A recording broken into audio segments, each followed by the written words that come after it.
Sa isang liblib na baryo na napapagitnaan ng mga palayan at punong kahoy na tila bantay sa katahimikan ng paligid, namuhay si Bartolome bilang isang simpleng naglalako ng walis tambo. Bata pa lamang siya nang mamulat sa hirap ng buhay. Maaga niyang natutunan na ang bawat patak ng pawis ay may katumbas na kaunting ginhawa at ang bawat araw ay isang laban na kailangang harapin ng buong tapang. Araw-araw, bago pa sumilip ang unang sinag ng araw, bumabangon na si Bartolome mula sa banig na manipis at kupas. Ang kanilang munting kubo na yari sa kawayan at pawid ay tahimik pa sa oras na iyon. Tanging huni ng mga ibon at mahinang pagaspas ng dahon ang maririnig. Sa isang sulok ng bahay, nakahiga ang kanyang inang si Aling Sela na matagal nang mahina ang katawan. Hindi na ito makapagtrabaho, kaya't si Bartolome ang nagiging sandigan ng kanilang munting pamilya. Tahimik siyang bumabangon upang hindi magising ang ina. Maingat niyang kinukuha ang tali ng kanyang mga walis tambo na inipon niya magdamag. Ang bawat walis ay bunga ng kanyang tiyaga. Pinulot niya ang tambo sa gilid ng ilog, pinatuyo, binigkis, at inayos ng maayos upang maibenta sa murang halaga. Hindi man marangya ang kanyang kabuhayan, sinisikap niyang panatilihin ang dignidad sa bawat kilos. Malinis ang kanyang kasuotan kahit kupas na. Maayos ang kanyang buhok kahit bihirang makapagpagupit. At higit sa lahat, malinis ang kanyang puso. Walang halong inggit, galit, o panlalamang sa kapwa. Tuwing umaga, isinasabit niya sa balikat ang kumpol ng mga walis at nagsisimulang maglakad sa makipot na daan ng baryo. Dinaraanan niya ang mga palayan na minsang luntian, minsang tuyot, depende sa panahon. Kapag tag-ulan, lumulusong siya sa putik. Kapag tag-araw, sinusunog ng araw ang kanyang balat. Ngunit kailanman ay hindi siya nagreklamo. Sa bawat hakbang, dala niya ang pag-asang may bibili, may magtitiwala, at may magbibigay sa kanya ng kaunting kita upang may maiuwi sa ina. Walis po, walis. Matibay na walis tambo. Mahina ngunit malinaw ang kanyang tinig habang naglalako. Hindi siya sumisigaw. Hindi siya namimilit. Hinahayaan niyang ang mga tao ang kusang lumapit.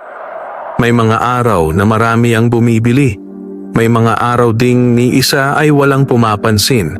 Kapag ganito, uuwi siyang may bigat sa dibdib, ngunit hindi nawawala ang kanyang pananampalataya na darating din ang araw na babawi ang kapalaran. Lumaki si Bartolome na walang ama. Bata pa lamang siya nang pumanaw ang kanyang tatay dahil sa karamdaman. Simula noon, natutunan niyang maging matatag. Siya ang naging haligi ng kanilang munting tahanan kahit hindi pa ganap na lalaki. Sa baryo, kilala siya bilang tahimik, masipag at magalang. Hindi siya nasasangkot sa tsismis. Hindi siya nakikipagtalo. Kapag may humihingi ng tulong, kahit kapos siya, nagbibigay pa rin siya kung may mayaabot. Isang tanghali, sa kasagsagan ng matinding init ng tag-araw, halos matunaw na ang lupa sa sobrang tindi ng sikat ng araw. Ang mga dahon ay nanunuyo, ang mga hayop ay nagkukubli sa lilim, at ang mga tao ay bihirang lumabas ng bahay. Ngunit si Bartolome ay naglalakad pa rin. Pawisan ang kanyang noo, basang-basa ang kanyang kamiseta, at nanlalagkit ang balat dahil sa init. Nangingitim ang kanyang paningin paminsan-minsan, ngunit patuloy pa rin siya. Dumating siya sa isang bahagi ng baryo na bihira niyang puntahan. Naroon ang isang lumang parola, isang maliit na estrukturang bato na itinayo noon pa man bilang gabay ng mga mangingisda sa ilog. Matagal na itong hindi ginagamit.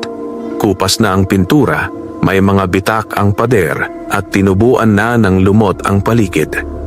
Sa tabi ng parola ay may isang maliit na balon na tinatawag ng mga taga-baryo na balon ng parola. Sinasabing ang tubig dito ay malamig at malinaw kahit tagtuyot. Ngunit bihira nang pumunta ang mga tao roon dahil malayo ito at tila may kakaibang katahimikan. Dahil sa sobrang uhaw, napilitan si Bartolome na magpahinga ron. Umupo siya sa lilim ng parola at ibinaba ang mga walis. Mabigat ang kanyang paghinga, parang may apoy na naglalagablab sa kanyang lalamunan. Lumapit siya sa balon at sumalok ng tubig gamit ang lumang tabong nakasabit doon. Uminom siya ng dahan-dahan, parang ayaw niyang maubos ang lamig na nagbibigay buhay sa kanyang katawan. Habang umiinom, napansin niyang may isang matandang lalaki na nakaupo sa kabilang bahagi ng parola.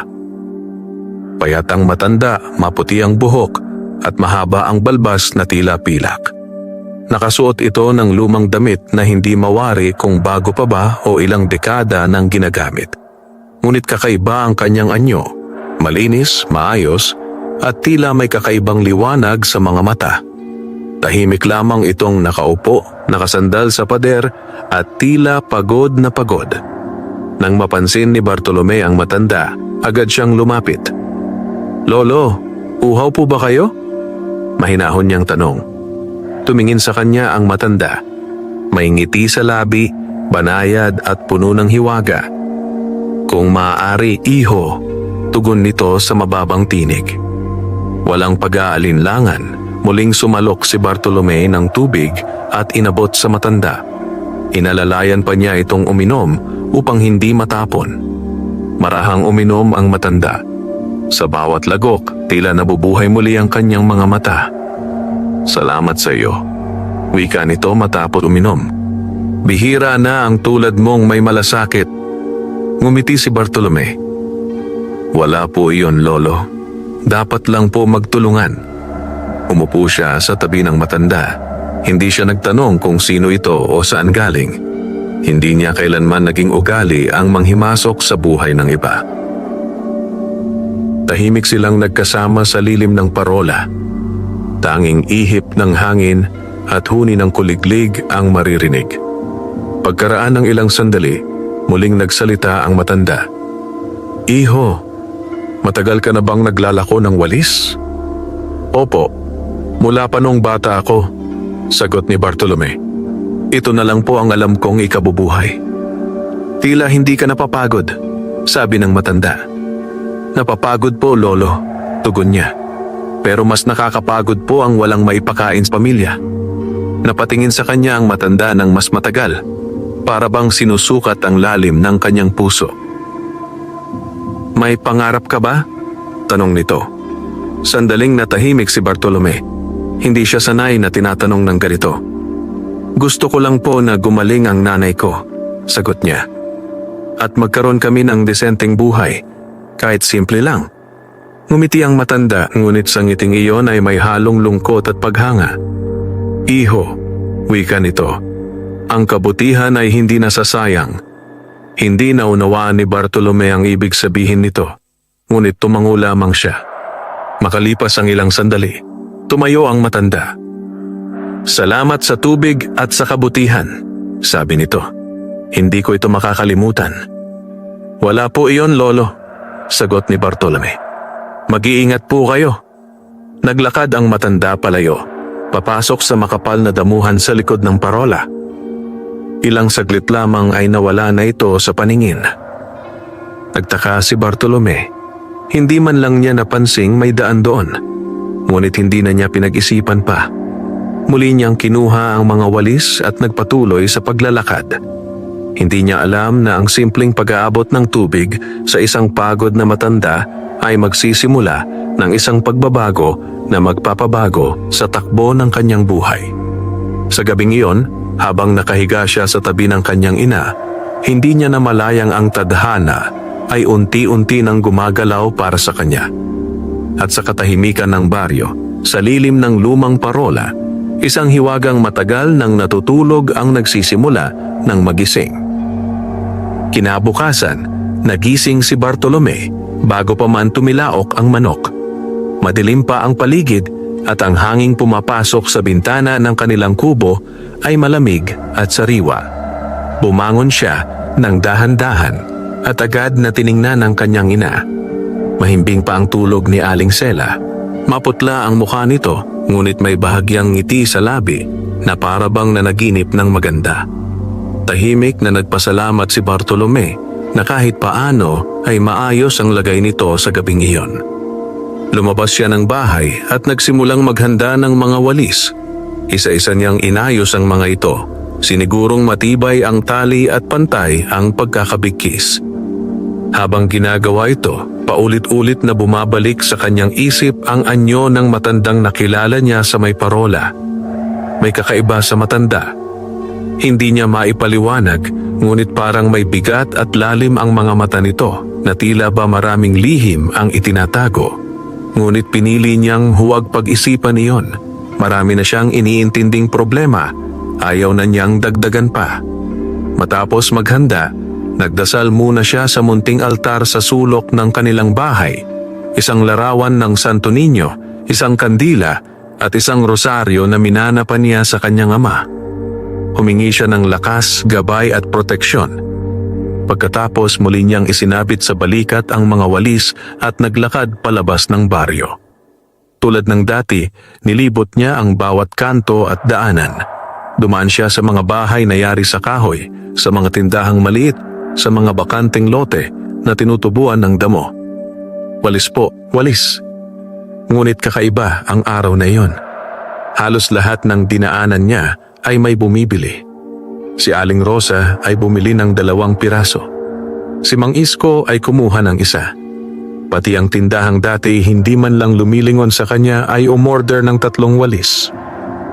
Sa kalagitnaan pa lamang ng umaga, kalahati na ng kanyang paninda ang naibenta. Nagtaka siya, ngunit hindi nagreklamo. Sa halip, labis siyang nagpasalamat. Nang tanghali, nagpasya siyang magpahinga sandali sa ilalim ng punong mangga sa tabi ng ilog.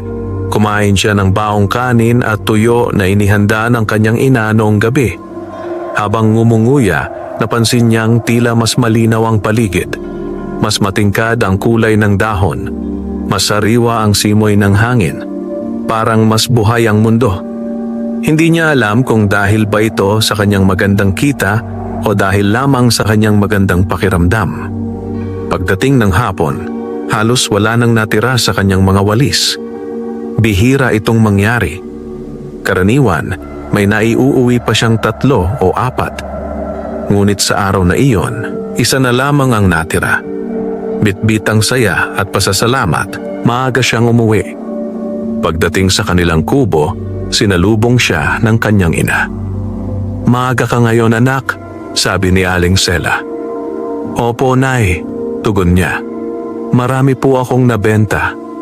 Kinuha niya ang maliit na supot ng baryang kinita at inabot sa ina. Napangiti si Aling Sela at napaluha. "Salamat, anak," sabi nito. "Hindi kita mapapasalamatan ng sapat.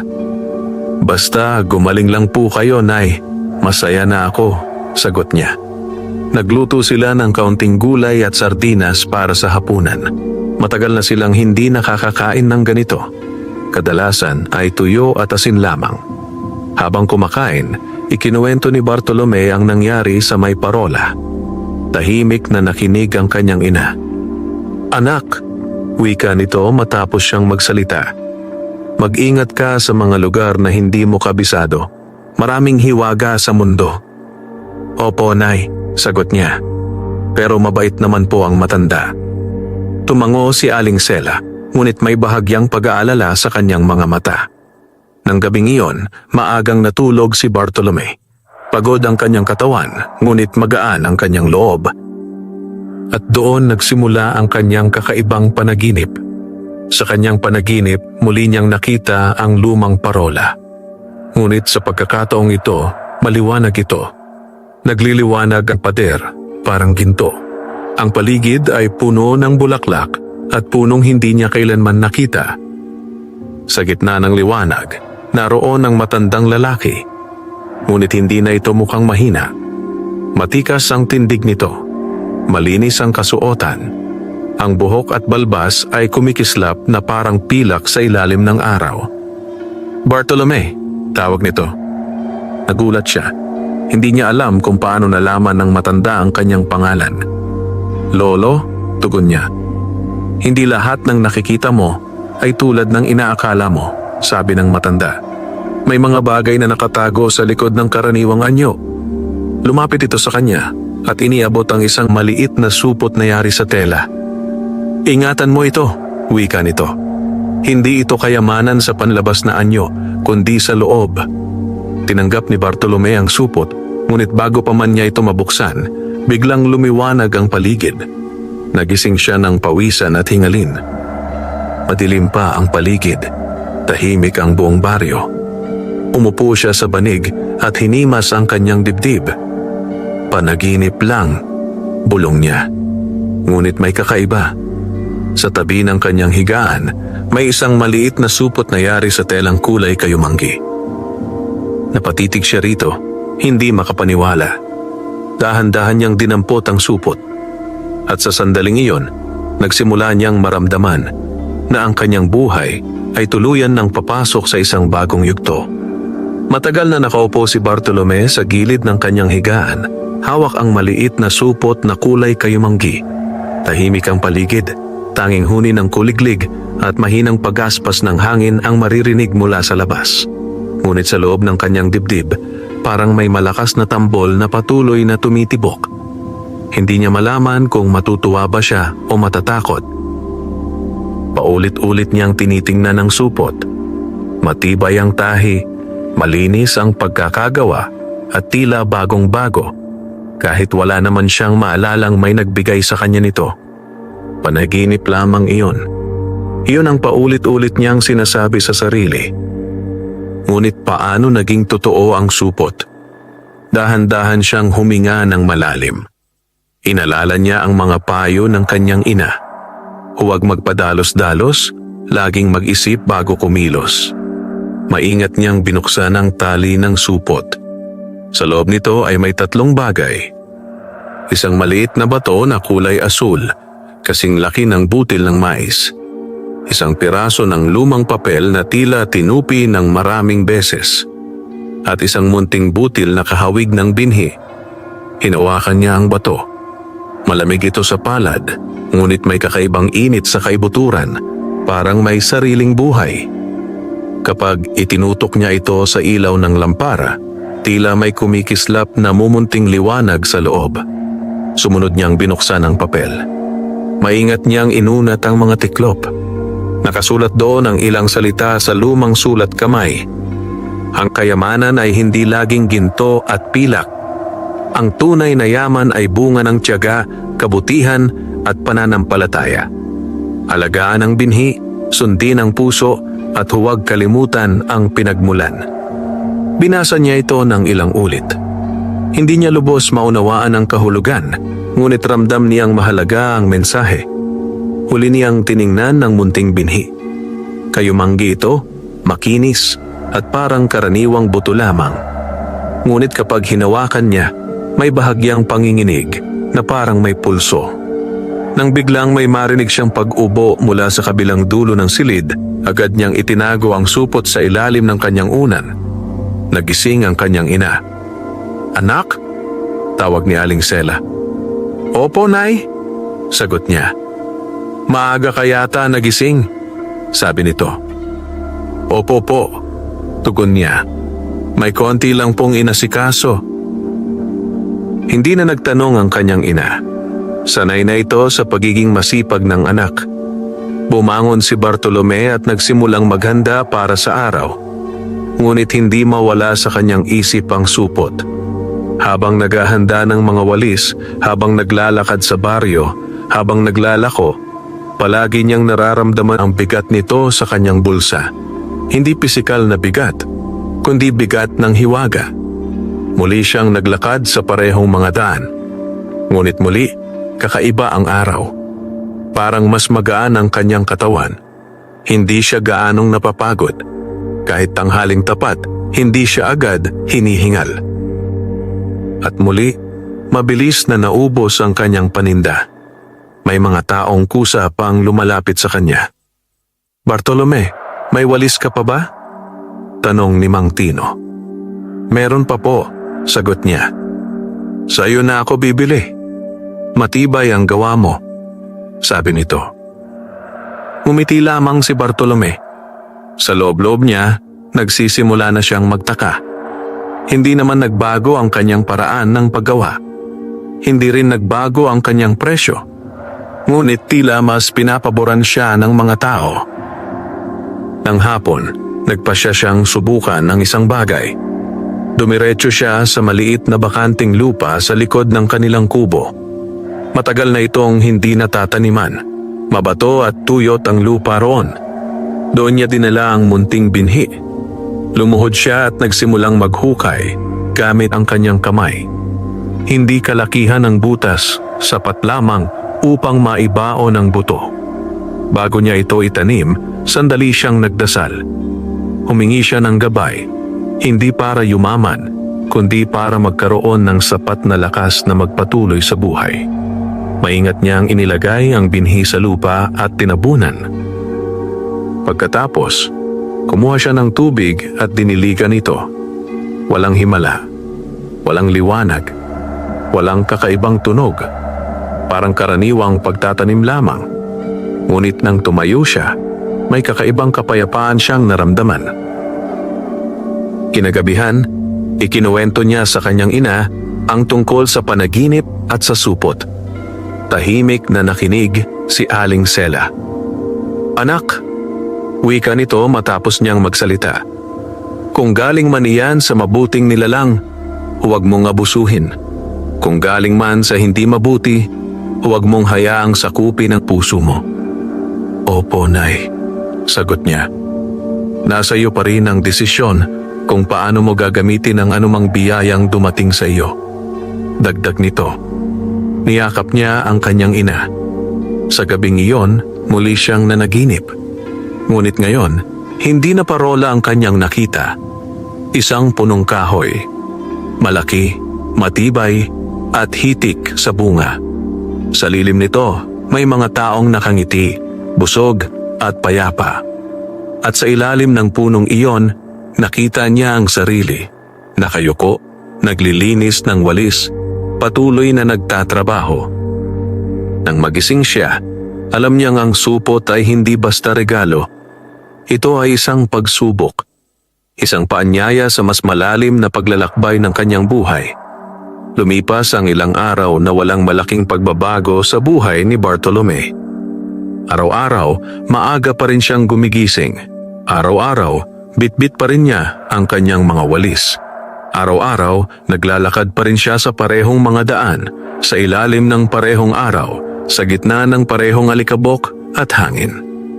Ngunit sa kabila ng pagiging pareho ng kanyang ginagawa, unti-unti niyang napapansin na may kakaiba sa kanyang paligid. Parang mas nagiging mabait ang mga tao sa kanya. Mas madalas siyang ngitian, mas madalas siyang purihin, mas madalas siyang balikan ng mga suki. Hindi siya nagiging mayabang. Sa halip, mas lalo siyang nagsumikap. Tuwing gabi, bago matulog, dinadalaw niya ang munting lupang tinamnan niya ng binhi. Dinidiligan niya ito ng kaunting tubig. Nililinis ang paligid.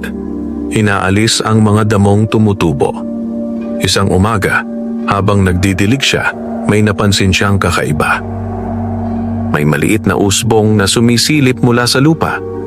Halos kasing laki lamang ito ng kuko sa hinlalaki. Mapusyaw na berde.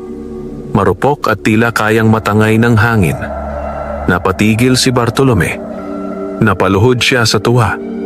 Hindi siya sumigaw. Hindi siya tumalon. Tahimik lamang siyang ngumiti habang pinagmamasdan ang munting halaman. "Salamat po," bulong niya. Hindi niya alam kung kanino siya nagpapasalamat. Mula noon, mas lalo niyang inalagaan ang usbong. Hindi niya ito hinayaan sa sobrang init.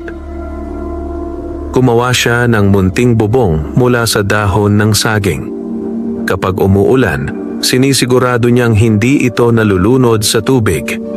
Kasabay ng paglaki ng usbong ay ang unti-unting pagbuti ng kalagayan ng kanyang ina. Mas nagiging malinaw ang kanyang mga mata. Mas nagiging malakas ang kanyang katawan. Mas nakakatayo na ito ng mas matagal.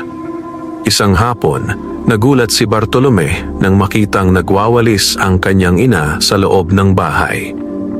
"Nay, huwag po kayong mapagod," sabi niya agad. Ngumiti si Aling Sela. "Kaya ko na, anak," tugon nito.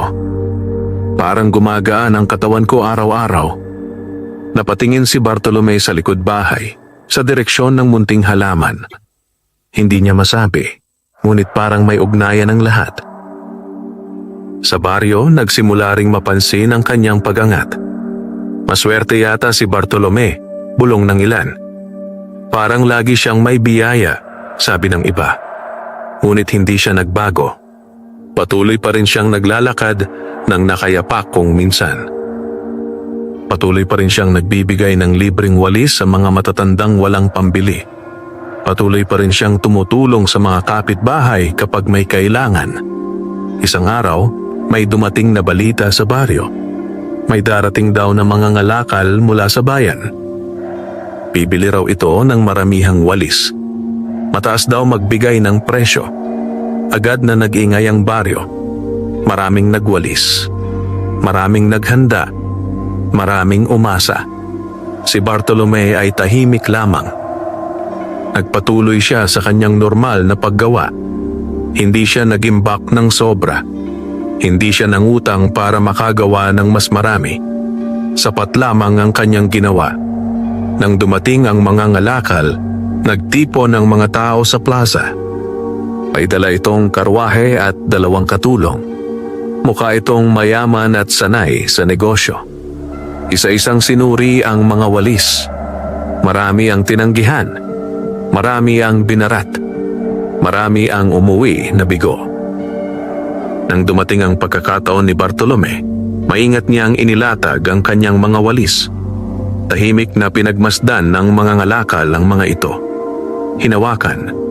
Inalog. Sinuri ang tali. "Kanino ito?" tanong nito. "Akin po," sagot ni Bartolome. "Tumatagal ba ito?" tanong muli. "Opo," sagot niya. "Ginagawa ko pong parang para sa sarili ko." Napangiti ang mga ngalakal. "Bibilin ko lahat," sabi nito. "At dadagdagan ko ang presyo." Nagulat ang mga tao. Si Bartolome ay napayuko. "Salamat po," sabi niya. Sa unang pagkakataon, nakauwi siya na may hawak na perang higit pa sa kinikita niya sa loob ng 1 buwan.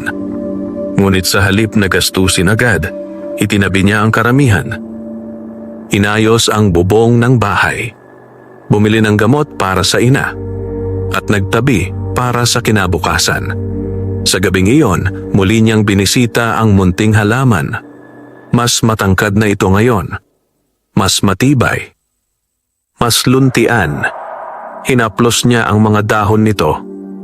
"Magkasama tayong lalago," bulong niya. At sa katahimikan ng gabi, tila ba sumagot ang hangin sa kanyang pangako. Mula nang mabili ng mga ngalakal ang lahat ng kanyang mga walis, nagbago ang takbo ng araw-araw na buhay ni Bartolome. Hindi man biglaan ang pagbabago, ramdam niya ang unti-unting paggaan ng kanyang pasanin. Hindi na siya kinakabahan tuwing uuwi kung may maibibigay ba siyang pera sa ina. Hindi na siya nangangamba kung may pambili ba sila ng bigas kinabukasan. Unti-unti, ang dating araw-araw na takot ay napapalitan ng tahimik na pag-asa. Ngunit kasabay ng pagdating ng kaginhawaan ay ang pagdating din ng pagsubok. Isang umaga, habang nag-aayos siya ng mga tambo sa likod bahay, may narinig siyang tinig mula sa labas. "Bartolome." Paglingon niya, nakita niya si Gorio. Si Gorio ay isa sa mga kababata niya. Lumaki silang magkasama, ngunit magkaiba ang landas na tinahak. Si Gorio ay kilala sa baryo bilang palabarkada, mahilig sa sugal at bihirang magtrabaho ng matino. Ngayon, may ngiti ito sa labi, ngunit may kakaibang kislap sa mata. "Anong sadya mo?" tanong ni Bartolome. Lumapit si Gorio at umupo sa isang upuang kawayan. "Balita ko, malaki raw kinita mo sa mga ngalakal," sabi nito. Tahimik si Bartolome. Opo, medyo po, sagot niya. Napangiti si Goryo ng mas malapad. Kaya nga napadaan ako, wika nito. May maitutulong ka sana sa akin. Anong tulong? Tanong niya. Kailangan ko ng puhunan, sagot ni Goryo. Magbubukas ako ng maliit na tindahan, sigurado akong kikita. Napatingin si Bartolome sa kanya. Kilala niya si Goryo. Maraming beses na itong nangako ng ganito. Maraming beses na rin itong nabigo. Magkano ang kailangan mo? Tanong niya. 5,000, mabilis na sagot ni Goryo. Malaki iyon para kay Bartolome. Katumbas iyon ng ilang buwang pagod. Pag-iisipan ko muna, sagot niya. Kaibigan mo ako, sabi ni Goryo. Hindi ba tayo sabay lumaki? Opo, tugon niya. Pero kailangan ko ring isipin ang nanay ko. Natahimik si Goryo sandali sa kamuling nagsalita. Babawi ako, pangako, sabi nito. Nang umalis si Goryo, hindi agad nakapagpasya si Bartolome. Buong araw siyang nag-isip. Naalala niya ang mga panahong tinutulungan siya ni Goryo noong bata pa sila. Naalala niya rin ang mga panahong iniwan siya nito para maglaro at magsugal. Kinagabihan, kinausap niya ang kanyang ina. Nay, sabi niya, may humihiram po sa akin ng pera. Tiwala ka ba? Tanong ni Aling Sela. Hindi po masyado, sagot niya ng tapat. Kung ganoon, wika nito, magbigay ka lamang ng kaya mong mawala. Napaisip si Bartolome. Kinabukasan, pinuntahan niya si Goryo. 2,000 lang ang maipapahiram ko, sabi niya. Kung mawala man, kaya ko. Napatigil si Goryo. Ngunit kalaunan, tumango ito. Sige, salamat, sabi nito. Ibinigay ni Bartolome ang pera. Hindi siya naghintay ng kapalit na pasasalamat. Ang mahalaga sa kanya ay ginawa niya ang sa tingin niya ay tama. Lumipas ang ilang linggo. Hindi bumalik si Goryo. Walang balita. Walang bayad. May mga nagsabi kay Bartolome na natalo raw ito sa sugal at umalis sa baryo. Nalungkot siya. Ngunit hindi siya nagalit. Tinanggap niya ito bilang bahagi ng buhay. Samantala, patuloy na lumalaki ang halaman sa likod bahay. Hindi na ito munting usbong. Isa na itong batang punong kahoy. Matibay ang katawan. Makintab ang mga dahon. At kapag gabi, tila may bahagyang kislap sa paligid nito na para bang may liwanag na nagmumula sa loob. Isang gabi, muling nanaginip si Bartolome. Nakita niya ang matandang engkanto. Nakatayo ito sa ilalim ng punong kahoy. Iho, sabi nito. Ang kayamanan ay sinusubok hindi sa dami, kundi sa paggamit. Hindi ka nagdamot, dagdag nito. Hindi ka rin nagpabaya. Natuto ka. Pagkagising niya, may kapayapaan sa kanyang puso. Nauunawaan na niya ngayon. Ang tunay na yaman ay hindi lamang nasa bulsa, nasa tamang pagdedesisyon at sa pananatiling tapat sa sarili. Tumaan ang mga buwan na tila mas mabilis kaysa dati. Para kay Bartolome, bawat araw ay puno ng gawain, pag-asa at tahimik na pasasalamat. Hindi man siya biglang yumaman, ramdam niyang unti-unting gumagaan ang kanyang buhay. Ang dating simpleng naglalako lamang sa baryo ay nagsisimula ng makilala sa mga karatigpok. May mga bumibili na ngayon ng maramihan. May mga nag-o-order ng pauna. May mga tindahang naghihintay sa kanyang pagdating tuwing 2 linggo. Dahil dito, napilitan siyang gumawa ng mas maraming walis. Hindi na sapat ang dating kaunting oras sa hapon. Madalas, inaabot siya ng hating gabi sa pagbibigkis at pag-aayos.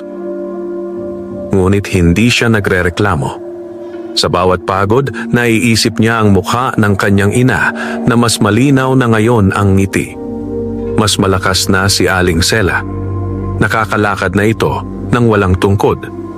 Nakakapagluto na ng mag-isa. Nakakapaglinis na ng bahay. Isang umaga, habang nagkakape sila, biglang nagsalita ang kanyang ina. "Anak," wika nito, "naisip mo na bang palakihin ang negosyo mo?" Napatingin si Bartolome. "Paano po, Nay?" tanong niya.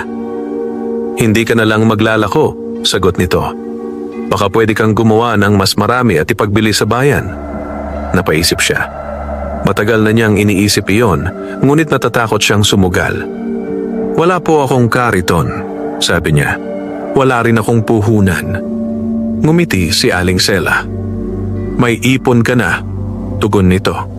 "At may tiwala ka sa sarili mo." Hindi agad siya sumagot. Ngunit mula noon, nagsimula siyang magplano. Unti-unti niyang binawasan ang paggastos. Mas maingat siyang nagtabi ng kita. Hindi siya sumabay sa mga kapitbahay na bumibili ng bagong gamit para ipagyabang. Mas pinili niyang mag-ipon. Kasabay nito, patuloy na lumalakas ang punong kahoy sa likod bahay. Lampas tao na ang taas nito. Malapad ang mga dahon. At sa tuwing umaga, may kakaibang sariwang hangin sa paligid nito. Parang may biyayang dala ang punong iyon. Isang hapon, may dumating na panibagong bisita sa kanilang bahay. Si Mang Celso. Isa siyang matandang negosyante mula sa bayan na kilala sa pagbili ng mga produktong gawa sa kamay. Narinig daw niya ang tungkol sa mga walis ni Bartolome. "Gusto kong makita ang gawa mo," sabi nito. Inilabas ni Bartolome ang kanyang pinakamahusay na mga walis. Isa-isang sinuri ni Mang Celso. Hinawakan, inalog, pinagmasdan ang hibla. Matagal itong tumahimik. Sa wakas, nagsalita rin. "Matibay," sabi nito.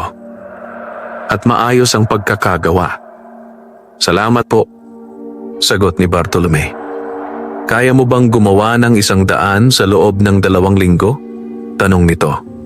Napatigil siya. 100. Napakarami noon. "Susubukan ko po," sagot niya matapos mag-isip. "Kung magawa mo," wika ni Mang Celso, "ako ang magiging regular mong buyer." Pagkaalis ng matanda, napaupo si Bartolome. Kinabahan siya. Ngunit mas nanaig ang determinasyon. Kinabukasan pa lamang, sinimulan na niya ang paghahanda. Nag-ipon ng tambo. Nag-ayos ng mga kagamitan. Humingi ng tulong sa ilang kabataan sa baryo kapalit ng kaunting bayad. Hindi siya nagmadamot. Tinuruan niya sila kung paano gumawa ng maayos. Unti-unti, nabuo ang maliit na grupo. Tuwing hapon at gabi, sama-sama silang gumagawa. Sa gitna ng pagod, may tawanan, may kwentuhan, may pangarap. Sa bawat araw na lumilipas, lumalapit sila sa target. Ngunit dumating ang isang gabi na biglang bumuhos ang malakas na ulan. Bumaha ang likod bahay. Nabasa ang mga natuyong tambo. Nanganganib masira ang mga ginagawa nilang walis. Nataranta ang lahat. Ngunit si Bartolome ay nanatiling kalmado. Pinangunahan niya ang paglilipat ng mga materyales sa loob ng bahay. Tinakpan nila ng tolda at banig. Magdamag silang nagbantay. Kinabukasan, bagamat may ilang nasira, karamihan ay nailigtas. Nagpatuloy sila. Pagdating ng takdang araw, natapos nila ang 100 walis. Maayos, matibay, pantay-pantay. Nang dumating si Mang Celso, hindi nito itinago ang paghanga. "Magaling," sabi nito. "Higit pa sa inaasahan ko." At tinupad nito ang pangako. Naging regular buyer siya. Simula noon, hindi na lamang basta naglalako si Bartolome. Isa na siyang munting negosyante. Ngunit sa kabila ng pag-angat, nanatili siyang mapagpakumbaba. Alam niyang ito ay simula pa lamang. At mas marami pang hamon ang darating. Habang patuloy na lumalago ang kabuhayan ni Bartolome, unti-unti ring nagbabago ang tingin ng mga tao sa kanya. Ang dating tahimik at halos hindi napapansin na naglalako ng walis ay ngayon ay isa ng iginagalang na manggagawa at maliit na negosyante. Kapag dumaraan siya sa baryo, binabati na siya ng marami. Kapag may pagtitipon, inaanyayahan na siya. Kapag may problema ang kapitbahay, lumalapit sa kanya para humingi ng payo o tulong. Hindi siya nagbago. Nanatili siyang simple. Nanatili siyang magalang. Nanatili siyang marunong lumingon sa pinanggalingan. Ngunit hindi lahat ay masaya sa kanyang tagumpay. Sa isang sulok ng baryo, may mga matang nagmamasid na puno ng inggit. Isa na rito si Lando. Si Lando ay isa ring gumagawa noon ng walis. Ngunit hindi siya nagsumikap tulad ni Bartolome. Madalas, minamadali niya ang trabaho. Mahina ang tali. Manipis ang pagkakabigkis. At kapag may bumibili, mabilis siyang magtaas ng presyo kahit hindi naman matibay ang produkto. Dahil dito, unti-unti siyang nawalan ng suki. At ngayon, habang nakikita niya ang pag-angat ni Bartolome, unti-unting kumukulo ang kanyang damdamin. Bakit siya? Madalas niyang tanong sa sarili. Pareho lang naman kami. Ngunit sa kaibuturan ng kanyang puso, alam niyang hindi sila pareho. Isang hapon, nagkita sila sa tabi ng tindahan. "Uy, Bartolome," tawag ni Lando na may pilit ng ngiti. "Opo," sagot niya. "Balita ako, malaki na raw kita mo ngayon," sabi nito. "Katamtaman lang po," tugon ni Bartolome. "Talaga?" sambit ni Lando. "Eh bakit parang ikaw na lang ang binibilhan?" Hindi sumagot si Bartolome. Ayaw niyang pumasok sa usapang may halong yabang o paninisi. Ngunit hindi tumigil si Lando. "Baka naman may daya ka," pahaging nito. Napatingin si Bartolome. "Wala po," mahinahon niyang sagot. "Sipag lang po," ngumisi si Lando. "Sipag?" ulit nito. "O baka swerte lang." Tumahimik si Bartolome. Mas pinili niyang umalis kaysa makipagtalo. Ngunit mula noon, nagsimula ang mga bulong-bulungan. May nagsasabing may kakaiba raw siyang ginagamit. May nagsasabing may lihim daw siyang pinanggagalingan ng pera. May nagsasabing may sumpa raw ang kanyang tagumpay. Hindi niya pinansin. Patuloy siyang nagtrabaho. Ngunit isang gabi, may nangyaring hindi inaasahan. Habang mahimbing ang tulog nila ng kanyang ina, biglang nagising si Bartolome sa tunog ng kaluskos sa likod bahay. Dahan-dahan siyang bumangon. Tahimik siyang lumabas. Sa ilalim ng liwanag ng buwan, nakita niya ang isang aninong gumagalaw malapit sa punong kahoy. May hawak itong itak. Kumislap ang talim. Nanlaki ang kanyang mga mata. "Hoy!" sigaw niya. Napalingon ang tao. Si Lando. Nanigas ito sa kinatatayuan. "Anong ginagawa mo?" tanong ni Bartolome. Nanginginig ang kamay ni Lando. "Wala," sagot nito. "Nadaan lang." Ngunit kita ang hiwang halos tamaan na ang puno. Hindi na nakapagsalita si Bartolome. Masakit ang kanyang dibdib. Hindi dahil sa galit, kundi dahil sa pagkadismaya. "Bakit?" tanong niya ng marahan. Napayuko si Lando. "Lahat na lang sa'yo," sabi nito. "Ako wala na." Tahimik na lumapit si Bartolome. Kinuha niya ang itak at inilapag sa lupa. "Hindi ko ito inagaw sa'yo," wika niya. "Pinaghirapan ko ito." Napaluha si Lando. "Hindi ko na alam ang gagawin," bulong nito. Sandaling nag-isip si Bartolome. Pagkatapos, nagsalita. "Kung gusto mo," sabi niya, "pwede kitang isama sa ginagawa namin. Turuan kita. Magtrabaho tayo ng patas." Nagulat si Lando. "Talaga?" tanong nito. "Opo," sagot niya. "Mas mabuti ang magtulungan kaysa magsiraan." Matagal na tumahimik si Lando. Sa huli, tumango ito. "Pasensya na," sabi nito. "Simula bukas," tugon ni Bartolome, "magsisimula tayo ulit." Sa gabing iyon, nanatiling buo ang punong kahoy. At mas tumibay ang puso ni Bartolome. Dahil pinili niya ang awa kaysa paghihiganti. At ang kabutihan kaysa galit. Tahimik ang mga sumunod na araw matapos ang gabing muntik nang masira ang punong kahoy. Si Lando ay tumupad sa kanyang pangako. Maaga itong pumupunta sa bahay ni Bartolome. Masipag na natutong magbihkis ng tambo. Maingat na sumunod sa bawat payo. At unti-unting nagbago ang kanyang ugali. Mula sa pagiging padalos-dalos ay naging matiisin at responsable. Hindi naging madali para kay Bartolome ang magtiwala muli. Ngunit pinili niyang bigyan ng pagkakataon ng kapwa. Kasabay nito, lalo pang lumakas ang kanilang maliit na gawaan ng walis. Dumami ang mga kabataang tumutulong. May ilan na ring inaangkat mula sa kalapit baryo ang mga tambo. Unti-unti, nagiging sentro ng kabuhayan ng kanilang bakuran. Isang hapon matapos ang maghapong paggawa, nagpasya si Bartolome na maglakad patungo sa lumang parola. Matagal na siyang hindi nakakabalik doon. Simula noong unang pagkikita nila ng matandang lalaki, hindi na siya muling napadpad sa lugar na iyon. Ngunit sa araw na iyon, parang may tumatawag sa kanyang puso. Dahan-dahan siyang naglakad sa makipot na daan. Tahimik ang paligid. Mahina ang hangin. Ang araw ay palubog na at ang kalangitan ay kulay kahel at lila. Pagdating niya sa parola, tumigil siya. Wala nang nagbago. Kupas pa rin ang pader. May lumot pa rin ang mga bato. Tahimik pa rin ang lugar. Umupo siya sa dating kinauupuan.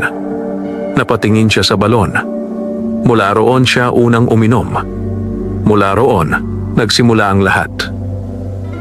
Habang nakaupo, napansin niyang unti-unting lumalamig ang hangin. Parang may gumagalaw sa paligid. Paglingon niya, may nakita siyang pamilyar na anyo. Isang matandang lalaki ang papalapit. Payat. Maputi ang buhok. Mahaba ang balbas. May kakaibang liwanag sa mata. Nanlaki ang mga mata ni Bartolome. "Lolo!" Bulong niya. Ngumiti ang matanda. "Matagal kitang pinanood," wika nito. Tumayo si Bartolome at yumuko. "Salamat po sa lahat," sabi niya. "Kung hindi po dahil sa inyo," ipinataas ng matanda ang kamay. "Hindi ako ang dahilan," sagot nito. "Ikaw." Nagulat si Bartolome.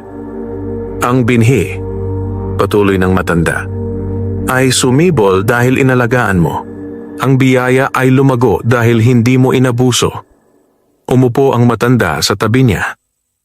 "Alam mo na ba kung sino ako?" tanong nito. Umiling si Bartolome. "Ako ang tagapangalaga ng lugar na ito," wika nito. "Matagal na akong naglalakad sa mundo. Naghahanap ng pusong karapat dapat pagkatiwalaan." Tahimik si Bartolome. "Marami na akong sinubok," dagdag ng matanda. "Kakaunti ang pumasa. Tila napakaswerte ko po," sabi niya. "Hindi swerte," sagot ng matanda. "Pagpili." Humugot ito ng hangin. "May darating pang mas mabigat na pagsubok," wika nito.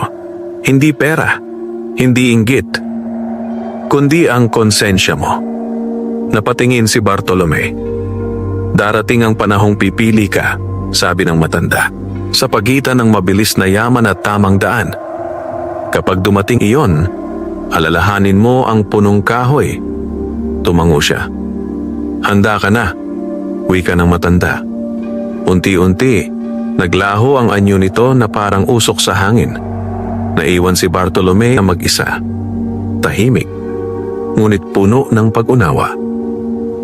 Pag-uwi niya, nadatnan niyang namumukadkad na ang punong kahoy sa likod bahay. May mga mumunting bulaklak na kumikislap sa liwanag ng buwan. At sa unang pagkakataon, naramdaman niyang hindi lamang siya pinagpala. Siya ay pinagkatiwalaan.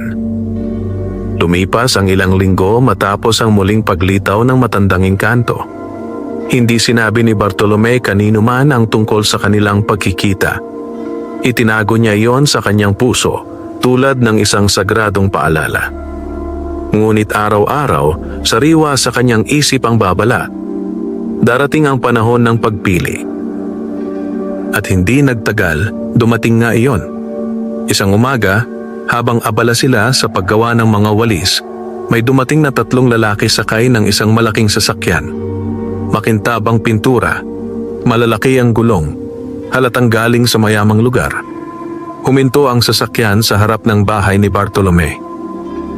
Bumaba ang isang lalaking nakabarong, may suot na salamin at may kumpiyansang lakad. Sinundan siya ng 2 pang kasama. Si Bartolome ba ang may-ari rito? Tanong nito. Opo, sagot ni Bartolome. Ako po. Inaalok ka namin ng negosyo, sabi ng lalaki. Ako si Mr. Velasco. Inanyayahan niya ang mga ito sa loob. Umupo sila sa bangko. Diretsahan nang nagsalita si Mr. Velasco. Malaki ang demand sa walis tambo sa lungsod. Wika nito. Gusto naming ikaw ang maging pangunahing supplier namin. Napatigil si Bartolome.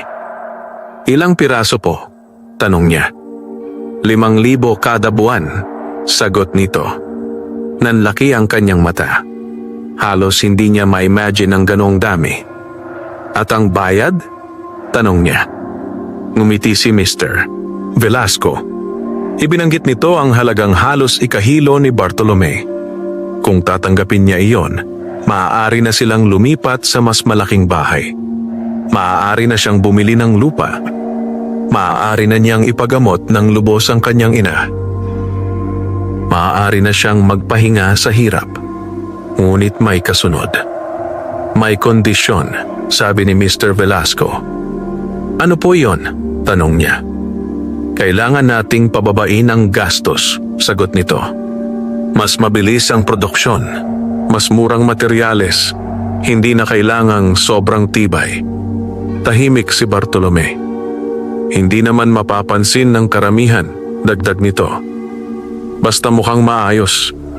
Ramdam ni Bartolome ang bigat sa kanyang dibdib. Naalala niya ang punong kahoy. Naalala niya ang babala ng engkanto. Naalala niya ang kanyang prinsipyo. Kung gagawin ko po iyon, wika niya, masisira ang tiwala ng mga bumibili. Napangiti si Mr. Velasco. Sa negosyo, normal yan, sabi nito. Kita muna bago prinsipyo. Tumahimik si Bartolome. Sa kanyang isip, naglalaban ang 2 tinig. Isa ang nagsasabing tanggapin na. Isa ang nagsasabing mag-ingat. Humingi siya ng panahon. Pwede po bang pag-isipan ko muna? Tanong niya. 3 araw, sagot ni Mr. Velasco. Pagkaalis ng mga bisita, hindi mapakali si Bartolome. Buong maghapon, tahimik siya. Napansin ito ng kanyang ina. May problema ka ba, anak? Tanong ni Aling Sela. Ikinuwento niya ang alok. Matagal na nag-isip ang kanyang ina. Anak, wika nito. Ang pera ay nawawala. Ang pangalan mo, hindi. Kung ikayayaman mo nga pero ikasisira ng konsensya mo, hindi ka magiging payapa. Niyakap niya ang kanyang ina. Kinagabihan, nagpunta siya sa likod bahay. Umupo siya sa ilalim ng punong kahoy. Tahimik siyang nagdasal. Humingi ng lakas ng loob. At sa katahimikan, tila may bulong ang hangin. Isang paalala. Isang gabay. Sa sumunod na araw, malinaw na sa kanyang puso ang desisyon. Hindi na siya magdadalawang isip. Alam na niya ang pipiliin. Maagang nagising si Bartolome sa 3 araw na ibinigay sa kanya ni Mr. Velasco. Tahimik ang paligid. Ang araw ay unti-unti pa lamang sumisilip sa likod ng kabundukan. Ang hangin ay malamig at sariwa. Tila ba naghahanda rin sa isang mahalagang pasya. Umupo siya sa gilid ng kanyang higaan at pumikit sandali. Naalala niya ang kanyang ama. Naalala niya ang kanyang ina na walang sawang nagsakripisyo. Naalala niya ang kanyang mga unang araw na naglalako ng walis sa ilalim ng araw at ulan. Naalala niya ang matandang engkanto. At higit sa lahat, naalala niya ang kanyang pangako sa sarili.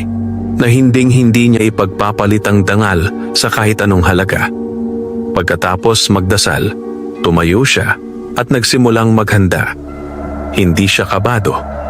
Hindi siya nag-aalinlangan. Payapa ang kanyang puso. Nang dumating si Mr.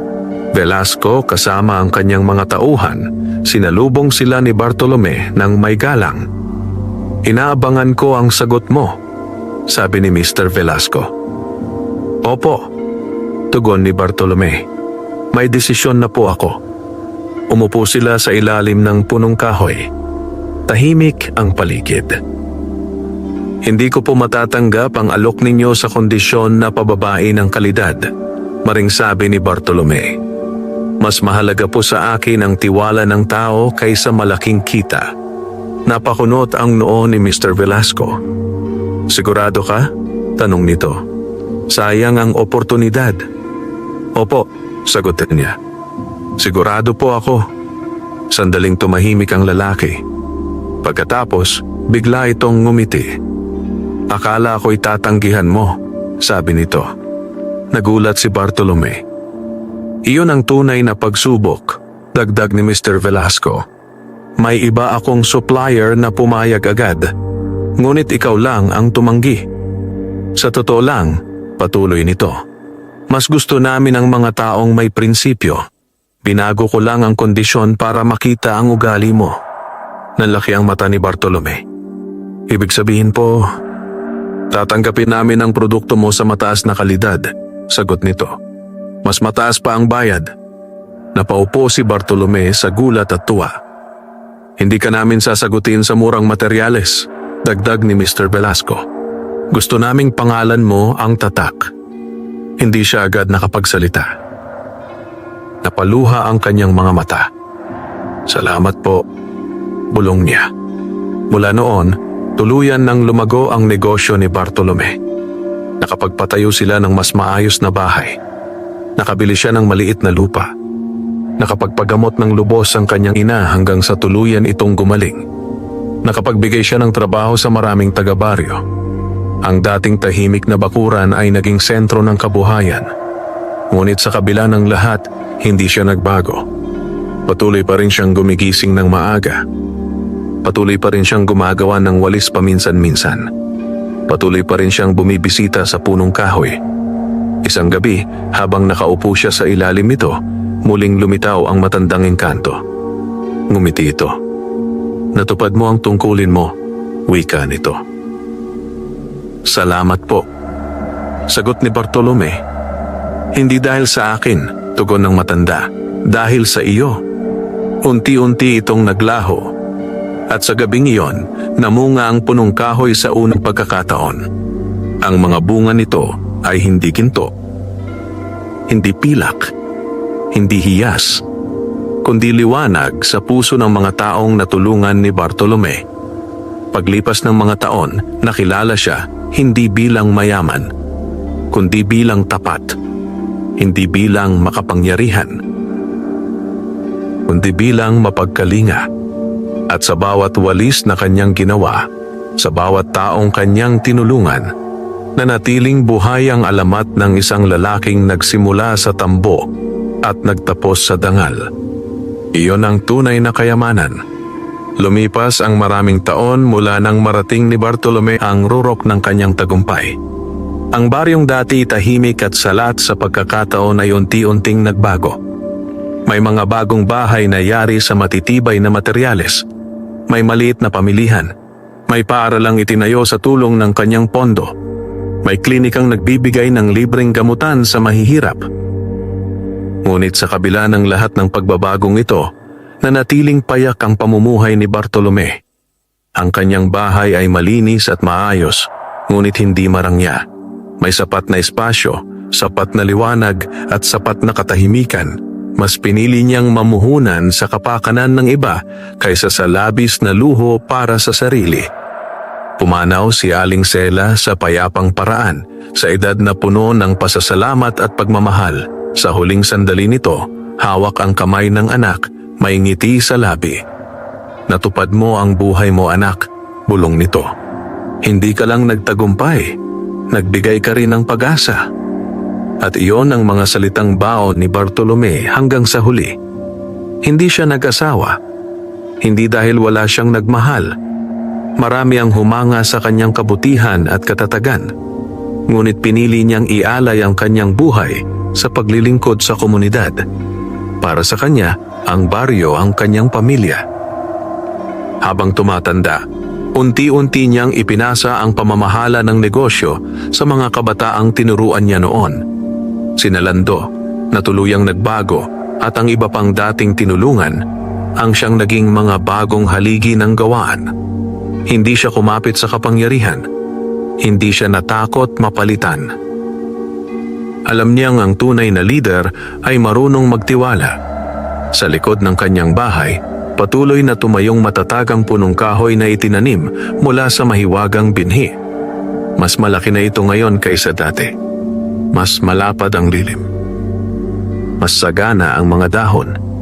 At tuwing gabi ng kabilugan ng buwan, tila may banayad na liwanag pa ring nagmumula rito, parang alaala ng biyayang minsang bumisita sa kanilang buhay. Madalas maupo roon si Bartolome tuwing hapon. Bitbit ang lumang walis na siya mismo ang gumawa. Hindi na para ibenta, kundi bilang paalala. Paalala kung saan siya nagsimula. Paalala kung sino siya. Isang araw, may isang batang lalaki ang lumapit sa kanya. Payat, pawisan. May bitbit na ilang walis. "Kuyang Bartolome," sabi ng bata. "Gusto ko pong maging katulad ninyo paglaki ko." Ngumiti siya. Hinaplos ang ulo ng bata.